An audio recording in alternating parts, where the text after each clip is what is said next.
Airing on Asheville FM in Asheville, this is The Final Straw Radio. Ed, co-founder of SASSI, Southerners Against Surveillance Systems and Infrastructure, speaks to The Final Straw Radio about the proliferation of surveillance infrastructure in the South and more broadly in the United States. We speak about topics such as increasing cooperation between state and corporate surveillance companies, the desire of these companies to extract ever-increasing amounts of data from the public, the way the state uses private databases to sidestep traditional warrant processes, some of the specific technologies the cities in the South have contracts with, and their efficacy. We also touch on how folks at SASSI investigate these topics and what can be done to help with these efforts and the ways that people think about individual and community safety. Hey, friends and comrades, I'm Ed. You see him pronouns, and I am one of the co-founders of Southerners Against Surveillance Systems and Infrastructure, also known as SASSI. Would you like to tell us a little more about SASSI, how it all started, what you do, and so on? Sure. So SASSI came together through a long conversation with a small group of comrades across the South as we were thinking about what sort of infrastructure could be useful to build more interrogation of the growing surveillance apparatus across the region. There's a lot of surveillance tools in use on a local level across the South, but often not a lot of awareness and not a lot of organizing against these tools. And so I initiated a conversation with this group of folks, seasoned organizers, and we developed the concept for SASSI. And what it is, we're a collective of people in different cities across the South, different communities across the South, who are focused on, at this point in time, kind of as we launched at the beginning of the year, we're focused on kind of making the problem legible, as we usually say. And what that looks like is a lot of research and mapping of the tools that are in use by local police departments and other agencies, tracing, how these tools were acquired, who's using them, what they're using them for, how the data is being then shared with other police agencies, and how it all kind of feeds up to the feds and the broad national surveillance apparatus that we all know is in place. And how do you do a lot of that research? Like, where are you finding or getting this information? Yeah, we do a lot of open source intelligence work, kind of what is already just available online, via, Google dorking kind of tools, as well as using records that are publicly available from meeting minutes and meeting agendas from local governments. We also use a lot of public records requests, and we document the system in place via those requests. And then, we come across documents in other ways as well. But I think we like to be nosy. And we also like to be intentional about not focusing on, a singular tool, but really about developing and mapping out the apparatus. Cool. Thanks for that. Yeah. Would you want to talk a little more about the FOIA and FOIA process? I know from your website and just chatting a little bit with you before this that's like a big part of it. And then I've looked at some local FOIA request responses for Nashville. And not only were they like useful for knowing what was around, but also they were like pretty funny because I might be wrong. I don't know if it was a city council member or just a rich guy who was involved in getting these license plate cameras installed, was followed to his apartment, and someone pointed a laser pointer on his wall, and there were all the emails back and forth about like this happening and speculating if it was like the street racing kids that did it. So I'd love to hear a little bit more about that process and how it looks on your end. Yeah, no, that is very funny. Public records requests, I think, can be confusing or can be intimidating or just kind of opaque to a lot of people because it's, it's sort of like, how do I do this? How do I have this right, I guess, to request records, but how do I actually submit the request and whatnot? And the actual process of doing it is fairly easy. Every, government agency, entity has some sort of process in place. They have a person who is supposed to take the request, facilitate the requests, and complete the request. A FOIA officer, public records officer of some sort. And there are tools out there like Muckrock is a great tool for seeing the kind of language and requests that people send. I think the part that is maybe difficult, or maybe the difficult aspect to a certain degree of public records requests, I feel like it's knowing how the government works, I guess, because knowing how the government works, how the system works is key to being able to identify who has the records you want, what office they're located in, who manages the system that you're interrogating, that kind of thing. So how the government operates, how that agency operates, how decisions are made, what their policies are. It's a very tedious process of kind of understanding that and learning that. But the better you know how the system is structured, the easier it is to identify where and how you want to, where the records are and how to get them, and what you need to say in order to get them, how you formulate your request. So I think the fun part, of course, is always getting records, but the process of actually sort of doing the research to be able to make the precise request that you need to make isn't that fun necessarily. So yeah. And is a lot of that research just kind of like FOIA-ing back and forth, or FOIA-ing different agencies or different like parts of the agency? Yeah. I mean, I'm always interested in how, when I think about public records requests, I think about trying to map out how power is flowing and sort of operating within an agency. So I'm always interested in, looking at money, right? How money's flowing, whether it's a grant, whether it's a payment for a technology, whether it's money, or it's the presence of a lobbyist of some sort, right? So always thinking about how money is present as one form of power, but then also decision-making in terms of who has the authority to make decisions around, whatever it is that I'm investigating and researching. And so it's always interesting to, I always find it interesting to get their communications, emails, to get text messages, and those often offer a lot of insights into what, police officers, police chiefs, procurement officers, what they're thinking when it comes to, thinking about surveillance tech, what they're thinking when it comes to purchasing a technology, why they're using it, why they like it, maybe they don't like it, what problems they see with it, all of that. So, and with that, there's always, when you're looking at communications, it's always interesting to see who is in communication with whom. And that kind of network analysis also kind of elucidates how power flows. Because, there's oftentimes kind of informal structures around how decisions are made that don't necessarily follow the processes that are laid out in sort of government documents, right? So, yeah. And this may be somewhat tangential, but are you seeing also, or are you researching also kind of like the end results of this in terms of like arrests and how it affects policing on the local level?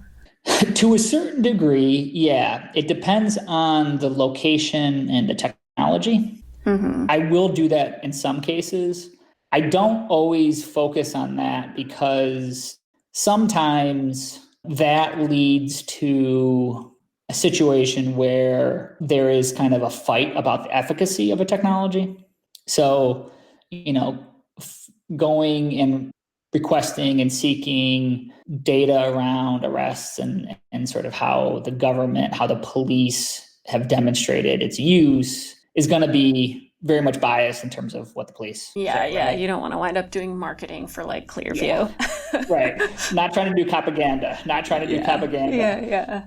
But that's a really good question, because oftentimes in cities across the country, especially in the South, when there's a debate over whether or not a city should be using a technology, that's where people go to first is, does it work? Yeah. And SASSI, we believe that these technologies are violent.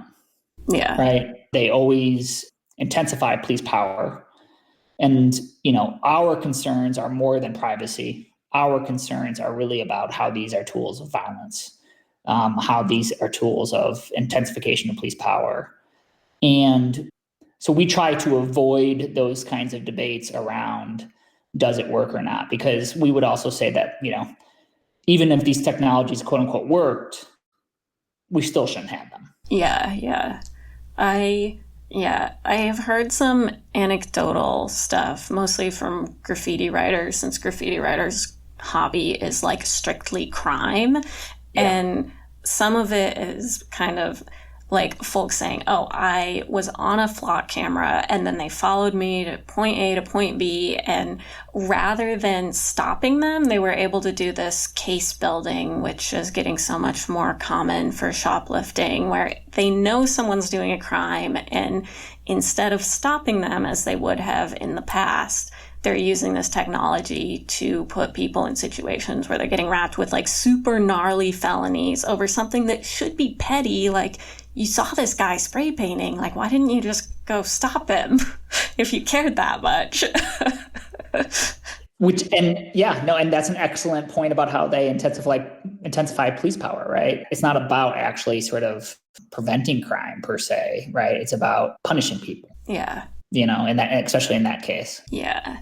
Well, to go back to your site, you mentioned on there your focus is not only police technologies, but all technologies that perform a policing function. What do you mean by that? And can you give some examples of some of the stuff you're looking at? Yeah, definitely. The harms of police technologies, I think, tend to be pretty clear. And I'm probably pretty clear to the listeners of this. The point about all technologies that perform a policing function is that, when we think about what these technologies are, they're tools, right? They're just a tool. It's a digital tool of some sort, a computational tool of some sort, and they are tools for the people that have control over how they want, for how they want to use them, right? So they are a tool for whomever has power. And in the case of a government that is focused on, cutting its budget, a government that sort of has an austerity budget situation, a government that is focused on providing more support for businesses than residents and, cutting public benefits, that kind of thing. It's always going to be a tool of violence, right? And we see this when we look at the different technologies that are used in other public agencies, that when they are instituted, they oftentimes have different impacts than what was discussed during the procurement process, right? So one example, a few years ago, kind of during the peak of COVID, schools across the country, school districts across the country were adopting something called student activity monitoring technologies. And these technologies are tools that monitor what a young person is doing on their school-issued device, what they're typing into an email, what they're sending to a friend, how they're searching the internet, that kind of thing. And they were sold to school districts as a tool that would alert school administration, teachers, if a student, typed in something that was of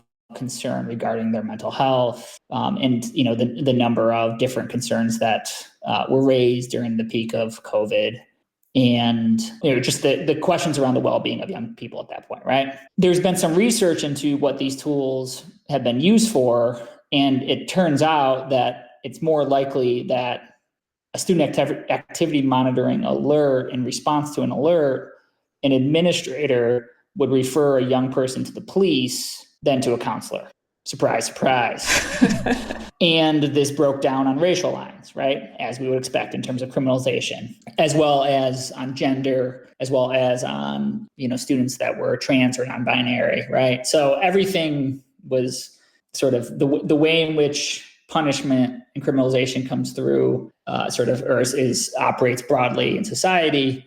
It was seen in that technology. So schools are sort of a perfect place to evaluate this and see this, that most, oftentimes technologies used in schools are actually have more of a punitive function than they actually have a benefit, as well as the fact that the technologies used in schools often are designed really to scrape as much data as possible without providing any sort of education or pedagogical benefit, right? Another one that I actually think is really interesting that I've looked into more and more recently is a big industry for Palantir are hospitals. Mm-hmm. And can we say what Palantir is real quick in case anyone listening is not familiar? Sure.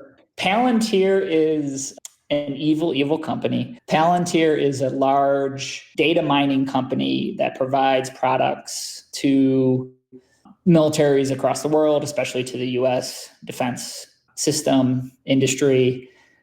And they are closely aligned with the fascists that are now operating this country, and Peter Thiel and sort of that crew of folks. They played a significant role and tied into Doge and everything with Elon Musk as well. So the product that they offer is industry agnostic in a way.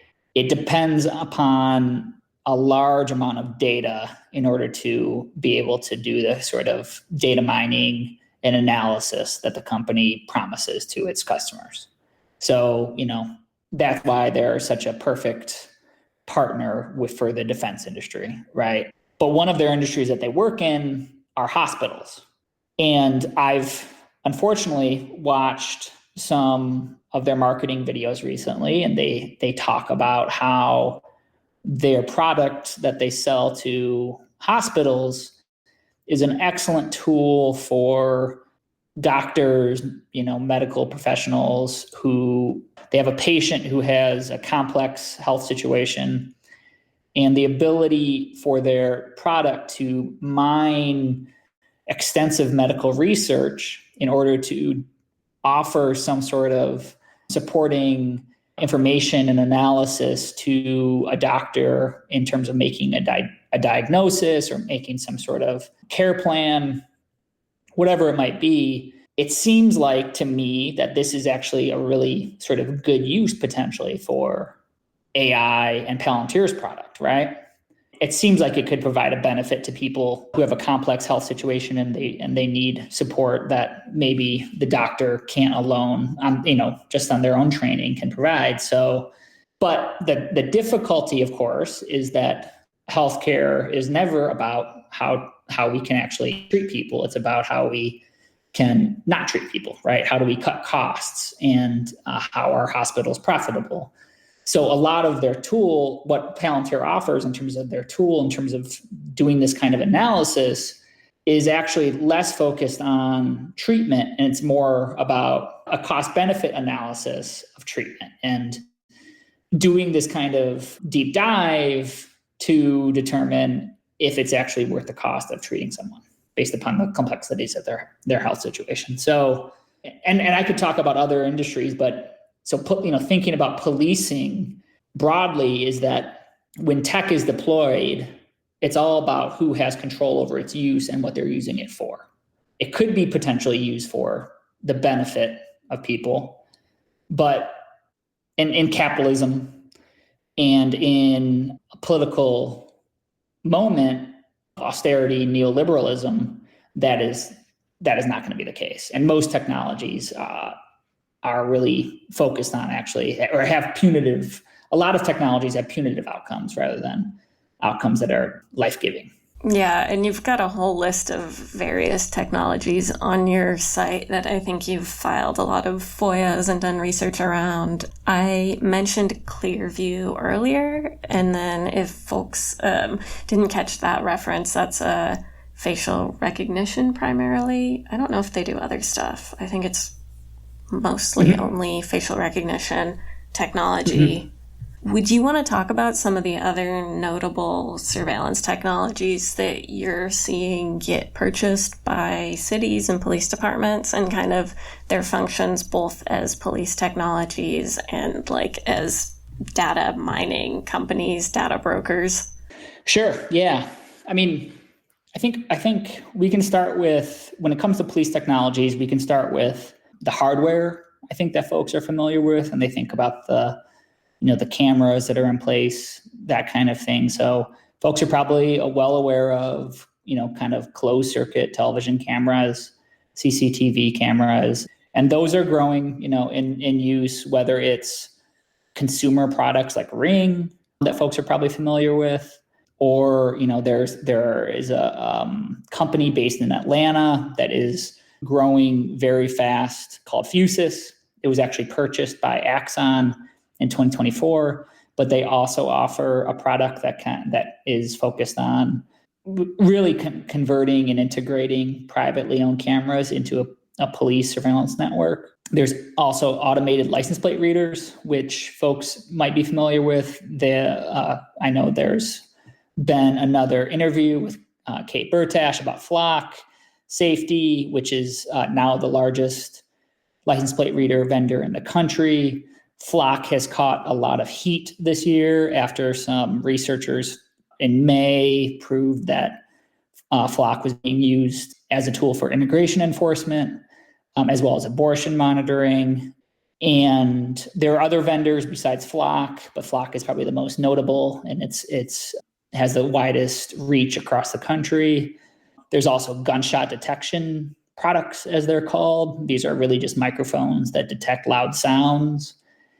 And then if some sort of algorithm and human reviewer decides that it's a gunshot, they alert police and police dispatch and response to these systems. The most well-known one is ShotSpotter, which is sold by a company called South Minking.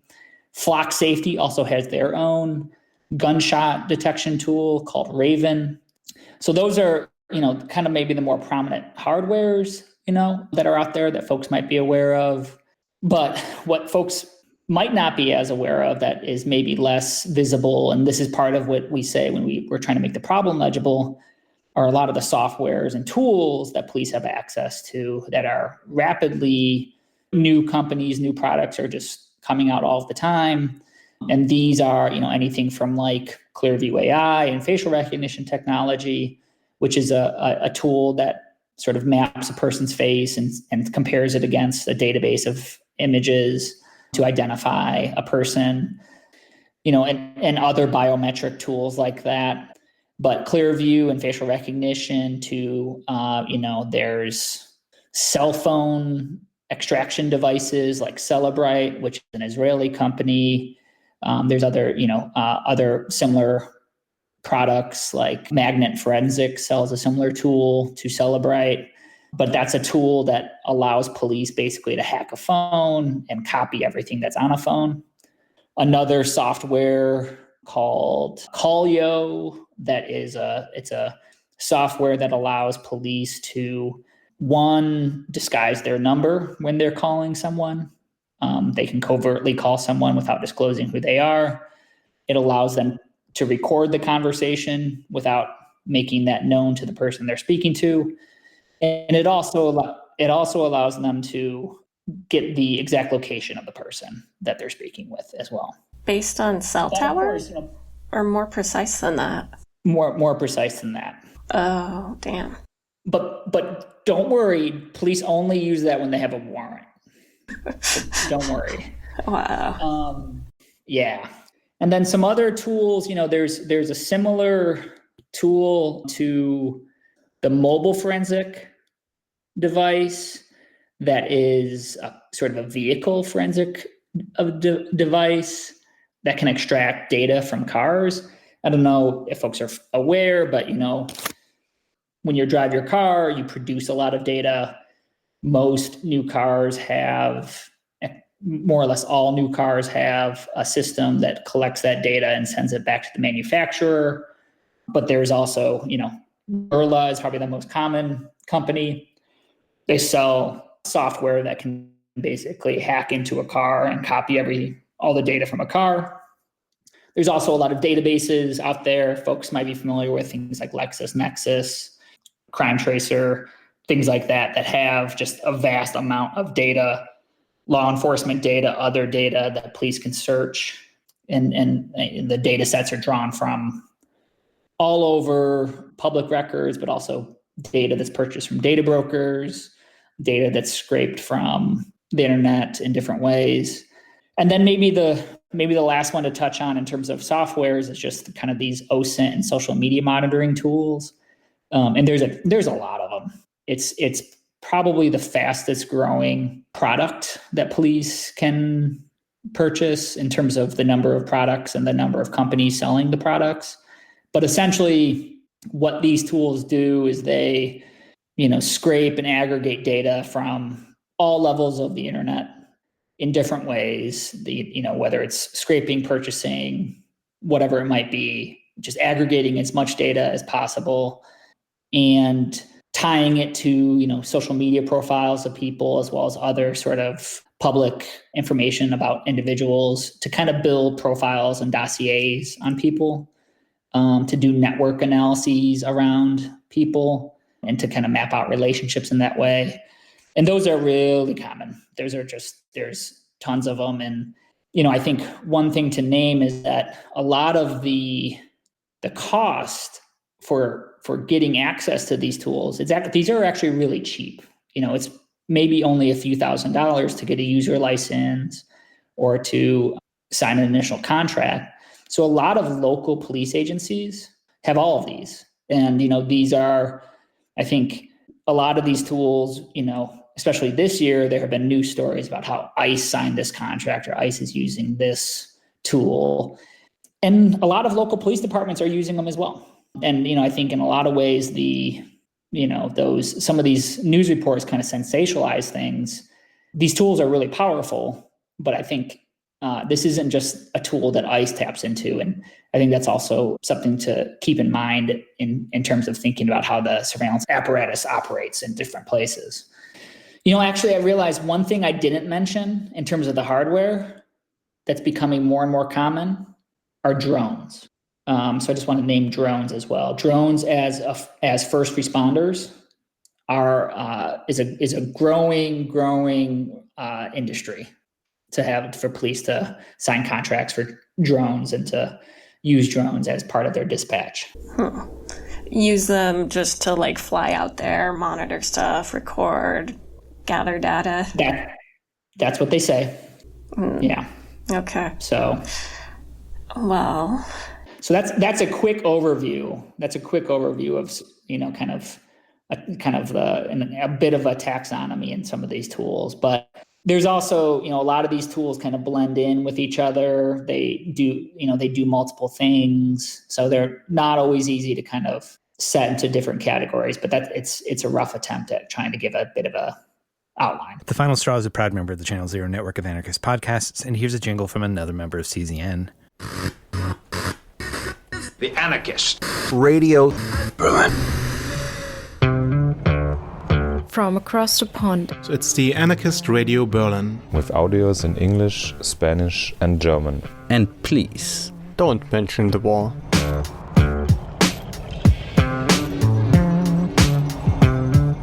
You can find us at channelzeronetwork.com and aradio-berlin.org. If you want to support the Final Straw Radio, you can subscribe to our podcast via various streaming platforms, follow, rate, and share our materials online, and learn more at tfsr.media. And if you'd like to fund our transcription work that allows for easier translation, more accessibility of content, and the zines that we produce for each interview, consider picking up some merch from us or making a one-time or recurring donation via PayPal, Stripe, Venmo, or LibrePay, or joining our Patreon to access early release content and other goodies via the links that you can find at tfsr.media/support. Finally, if you'd like to hear us on your local radio station, visit tfsr.media/radio to find more info or reach out to us for some help. Thanks for listening. Yeah, it seems like it's like a realm in which companies are still figuring out where they can reach. Like, there was just a news announcement about a Ring and Flock partnership last week. Yep. So yeah, this Ring and Flock partnership, what this is enabling is for Ring users to have their data shared inside the Flock app for police to access it.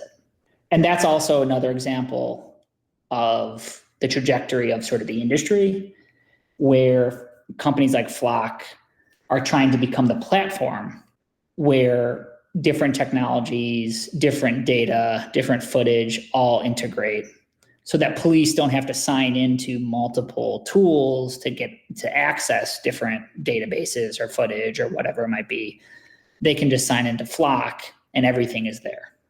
So that's part of this Wild West, per se, of the growing police surveillance industry and the efforts by some of the larger companies to kind of exert dominance in the industry. Yeah, I get a sense from reading some of the news that they're all out there to like gather up the most data as quickly as possible. Like Palantir made a contract recently with some Bolt payment processor to do who knows what.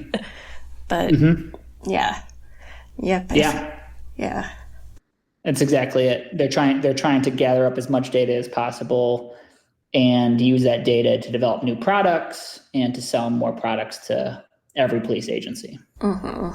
Or like you were saying with the hospitals, maybe they'll use it in some other dystopian way to let people know, figure out how much income someone has and base online pricing based on all this data they collect from their checkout carts. Yeah. And a lot of these companies are also moving into selling their products to more industries and customers than police. Flock safety, we don't have the exact information on this, but it's believed that Flock safety's largest customers are Home Depot and Lowe's. Oh, for the little towers that they have out front? Yeah, all the cameras that they have in the parking lots. Yeah. So there's a significant private market for all these tools. And it's very difficult, to get insight into that from, public records requests, right? Because public records requests don't apply to private companies. So yeah. If people do get data or insights, like where does it come from? Is it mostly from employees that decide to step forward, or someone like sneaking onto a Microsoft Teams call for the company and taking pictures? Yes. It's, there are whistleblowers out there that are doing great work in terms of sharing information. There are very astute hackers out there that are also getting their hands on different information and making it available. So it's coming from different sources. But, I think hopefully we can get some more employees of these companies doing that. So. Yeah. Well, just to change gears a little bit, we've talked a lot about these private companies, but can you talk a little bit more about fusion centers? Yeah. So all of these technologies collect a lot of data, and then there are a few key infrastructures in place for how this data then gets shared across police. And the Fusion Center Network, the National Fusion Center Network, is one key piece of infrastructure for this data sharing. The National Fusion Center Network was started by the Department of Homeland Security after the Department of Homeland Security was created after 9/11 as sort of a response to what many in the national security industry say was the reason that 9/11 happened, which was the lack of sharing intelligence, that the intelligence was there that could have stopped 9/11 from happening, but it didn't get shared to the right agencies to prevent it from happening. So after 9/11, corporations worked fairly closely with the Bush administration as they developed, the Department of Homeland Security, and then as they developed this kind of infrastructure called the Fusion Center Network.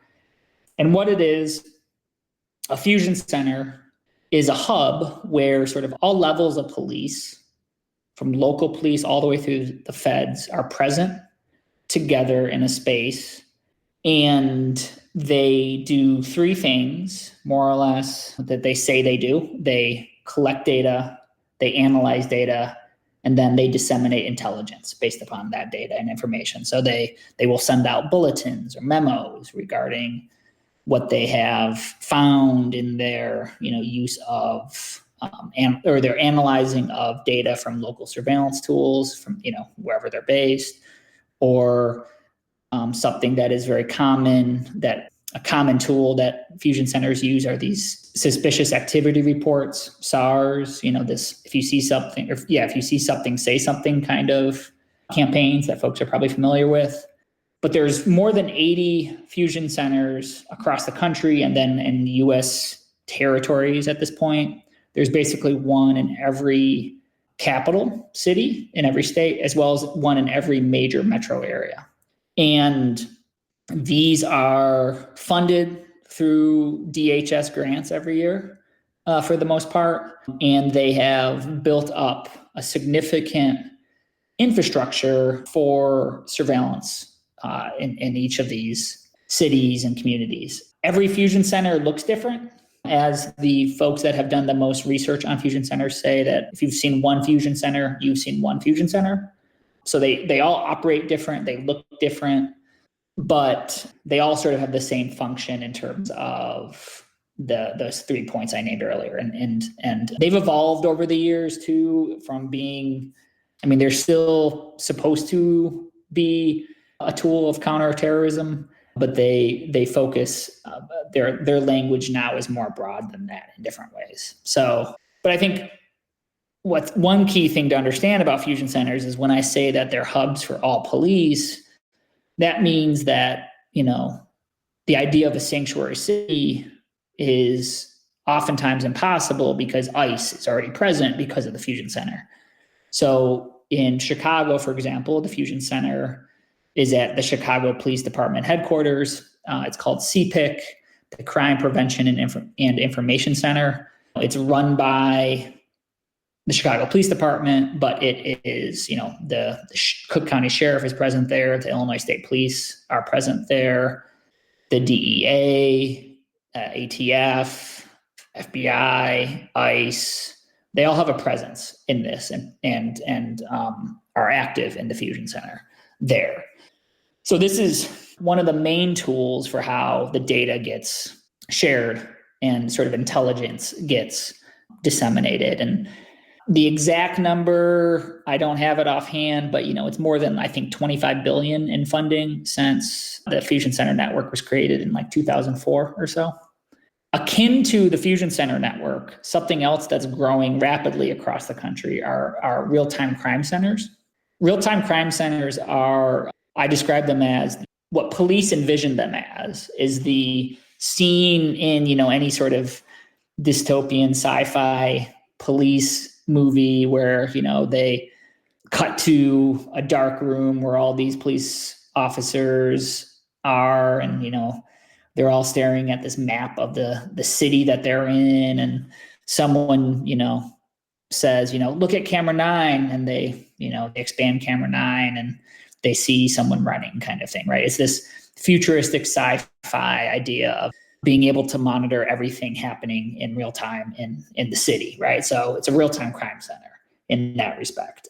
And what these are is just that. They're centers that have situational awareness software, as they call it, that is more or less a map of the city, the community, whatever it might be, and all of the different surveillance technologies that police have in that area are integrated into it. So all the cameras are integrated, the license plate readers are integrated, the gunshot detection, if there's shot spotter, it's integrated. And it will, alerts will come up on the map, and the analysts and the staff that are there will be able to monitor what's happening locally via the real-time crime center. And this is growing rapidly. The first real-time crime center, supposedly in the United States, was I'm trying to remember the exact year. I forget the year offhand, but it was the New York Police Department. And I think it was started with $10 million or roughly that via funds that came from the New York Police Foundation. And since then, as a lot of these technologies have become cheaper to produce, cheaper to manufacture, real-time crime centers have become more accessible to smaller police departments across the country. And so now, small communities have a real-time crime center and are acquiring a lot more surveillance technologies because the real-time crime center sort of is an invitation for that, right? If you have this map, you want to populate it with as many tools as possible. So it just sort of opens the door for growing the local surveillance apparatus. And these are hubs where data gets sort of plays a similar function in terms of how data gets collected, analyzed, and disseminated, and then also shared to different levels of policing, not via having staff from different police agencies on site necessarily, but via the softwares that are in use, being able to share data in that way. And when you say shared data, is this like in cases like we've seen with Flock, where because there's a corporate middleman, it kind of removes this process of maybe having to legally request a warrant from another state? Am I understanding that right? Yeah, so Flock is a good example in that, they provide one of their data sharing mechanisms within their software is this database where customer data gets added, sort of all plate scans, license plate scans get added, and then other agencies can search them if they have access to the database. And that is a good example of this in terms of being able to do the mass data sharing, is that in a lot of ways, these companies are acting as data brokers and are brokering the access to the data. Flock for example, Flock Safety long said that they didn't work with federal immigration enforcement agencies, and they were insistent on that, especially after it came out that their tools were being used for immigration enforcement, where a lot of local police were searching on behalf of ICE and CBP. They were insistent that they didn't partner with and work with federal immigration agencies. But then they said, oops, actually, we have two pilots going with CBP and Homeland Security investigations. So they admitted that they lied, that they in fact were actively working with those agencies. Companies are very happy to play this role as a broker and support DHS agencies, because if they have a relationship to the DHS, that is, unlimited funding into perpetuity, because the Department of Homeland Security's budget only goes up. Unfortunately, it only goes up. And you haven't got any more communication from them, have you? Or have you been getting like weird FOIA denials for nonsense reasons? Yeah, it appears to me that they realized what was contained in those records after they sent them. And since they have been giving me the runaround and putting different obstacles in my way and making it difficult to actually get those records. So it's been a little frustrating. I think, it's worth folks in Houston, elected officials, community members, applying pressure to the Metro for them to release not only these records, but essentially all records related to the agency's use of Clearview. And I would say just that contract needs to be canceled. Just period. Based alone on the reason, they should never have it, right? All of these contracts should be canceled. But I think what their use of it demonstrates is that it's actually impossible for these tools not to be used in a way that is not going to be in violation of. Well, we are coming up on our end of time. Is there anything else you'd want to share about the project, how you hope folks would engage with it, stuff that they might want to follow up on? Yeah, we're always looking to build with folks. No need to be a technologist, to be a lawyer, to have any sort of expertise or skill or training. Part of what we want to do is build more capacity for this kind of research and understanding kind of the surveillance apparatus that's in place as a part of, our efforts to challenge the growing use of surveillance. And, I will also say that we're trying to ensure that sort of, every maybe organizing body, issue focus group, is thinking about questions of surveillance, because surveillance is part and parcel of everything at this point, right? And that goes back to the earlier point about technologies being used for policing function. So, but yeah, we want to build with folks and we want to partner, and we very much are coming at this from an abolitionist lens, and we don't believe that these tools should be used, and we want to help support local efforts in challenging their use. Yeah. Cool. Thank you. Yeah. Well, I guess we can, if you are up for it and have time, ask a couple more questions that we could include on the longer version, and then maybe some of these other questions I can just keep if you're interested on coming back on the show at a later point in time. Sure. Do you have some strategies of resistance that you have seen working? What can folks do to try and retain some privacy as an individual or community, given the ubiquity of some of these technologies? And how can they fight back against their being instituted in the towns, cities, or communities that they live in? Yeah, it's a great question. It's a complex question. I think one thing to be very clear about, I think, for people on an individual level is how you personally use your devices and tools, the data trails that you are creating. And I say that, as a part of sort of thinking about, having good security with your tools, but not only thinking about your personal security, but, your tools, the data that is created via your tools, your devices, especially when you're doing, any sort of organizing movement work, is usually not just your own, just not just your data, but it's usually shared, right? So it's usually shared with the people that you're building with. And so having good practices around digital security, having good practices around digital hygiene, it's really an act of solidarity with your comrades, because if you have good practices, you're also keeping them safe. So I think it's important to think about it in those terms, because we're often told that these are, our devices and it's very individualistic, but rarely is that data just your data. So being clear about that, and also being clear about how cell phones are sort of the perfect surveillance tool, and a lot of the data that is used by different levels of police, different police agencies, it often originates with our phones. So just, keeping that in mind. And the other thing I would say is I think it's also important to have a really strong critical analysis around how we use digital tools and the internet as a part of our work.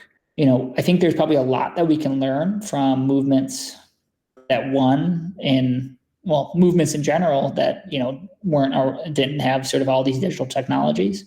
And maybe we need to start practicing more of some of this analog efforts at building power and get off of Signal, get off of course, any Google products, but, try to move into being in close relationship with our comrades, not using devices. There are, also other recommendations to take and other things to think about in terms of, if you are going to a protest and all that, of course. And there are good guides out there that folks can probably search for and find. But I think, what I say is that safety and security is not going to be provided by a tool. It's not going to be provided by having, using the right VPN kind of thing necessarily, right? You can improve your hygiene and safety, but that's not going to be the deciding factor, right? What keeps us safe are people, are our relationships, are our communities. So building relationships with people that can help keep you safe in different ways, I think is really important to consider and think about. In the training that I give, my digital security training, I recently added a component that is focused on pod mapping and building out the relationships that we have and identifying the people that we can rely on as helping us strengthen our digital security and our habits and practices. So I think it's really important to just keep that in mind too, that it's, what keeps us safe, we keep us safe. So yeah. And I will come back to the point you made about your trainings in a second, but I also want to just generally say thank you to anyone that might be listening that makes these digital security tools really user-friendly. I know, I got my mom using Signal because it sends higher quality images than the SMS originally, and now she just messages on Signal, which is really nice. And Graphene OS, which is a security-focused Android variant, has a almost disappointingly easy install. And I think it's a really amazing and great that people are out there doing this work and like actually making really functional, maybe not quite so fun if you love troubleshooting your open source technology, but like super functional alternatives to some of these more cop in your pocket type applications or programs. Echo that. Yeah. Thank you to all the folks doing that. You mentioned doing the training, and in the past, when we were preparing for this interview, you mentioned that Sassy does activist workshops. Does that include information that is not already on your site? And what does that kind of look like when y'all do it? Yeah, we offer different trainings, in person, digitally, digital security trainings. We also offer public records request trainings. We will offer workshops and teach-ins around the different technologies and tools that we're finding. We want to be responsive to sort of what folks need in the cities where we have members and the cities where we're trying to build relationships with. So it very much is dependent upon kind of what the local community identifies as their needs, and then we try to build from there. And we can also do multiple trainings and workshops depending on what the needs are and kind of sequence things out. Cool. And if folks are interested in that, can they just contact you via the website? Yeah. Cool. Yep. The Sassy, SASSI, south@proton.me is probably the best way to get in touch. So when you are looking into these technologies, are you noticing that they have like certain blind spots? Are you getting enough information on the actual like functioning of these technologies to get a sense of that? Be that like AI hallucinations or social media monitoring that maybe gets tripped up if it's trying to surveil people that are communicating in less spoken languages or in a different dialect or something? Yeah, that's a great question. It can be very difficult to get access to information on different technologies and different products. Things have changed recently with how some of these companies operate, where they don't release more information, whether it's training materials or whether it's manuals and other documentation. They don't release that to their customers, which means we can't request it. So we're trying to find new ways to get our hands on and get a better understanding of how some of these tools operate. And, simply you can learn a lot, obviously, from just sort of seeing an interface, right? And kind of seeing how it's structured and whatnot. It's even more difficult to get information on the limitations of a tool, or, if it is hallucinating and things like that, where the company's not going to release that information, right? And they oftentimes, they will do whatever they can to ensure that that kind of information is not made public. So that requires some really deep and probably long-term investigations and a bit of luck sometimes that you kind of stumble across something. And, sometimes just having somebody share something with you. So one of the things that I also think is really important in terms of doing this work is that it's important to not do it alone usually. And if you're doing the investigation in a group, you have multiple people, you're able to come across different documents, and people kind of having multiple eyes can lead to different inquiries that can open up different doors. So I don't know if that answers the question, but I will say that it's much easier for the surveillance tools that are, the hardware that's installed in the wild per se, for getting our hands on that and doing analyses on it. Yeah, I think that answers the question. I mean, it's totally reasonable that they want to keep the deficiencies of the technologies as secret as possible. Like, Yep. If I recall correctly, over the course of some of your research, ShotSpotter got some contracts canceled after some news came out that it was like maybe not doing so great at its job. Yeah. So in terms of ShotSpotter and a lot of organizing around ShotSpotter, there's been multiple studies in different cities regarding ShotSpotter's ability to do anything that the company claims it can do, whether it's preventing gun violence, whether it's having police and first responders arrive at the scene of a shooting faster, whether it's saving the lives of gunshot victims, that kind of stuff. the company has kind of moved from talking point to talking point regarding what is how ShotSpotter is beneficial as they've received, more pressure and more pressure.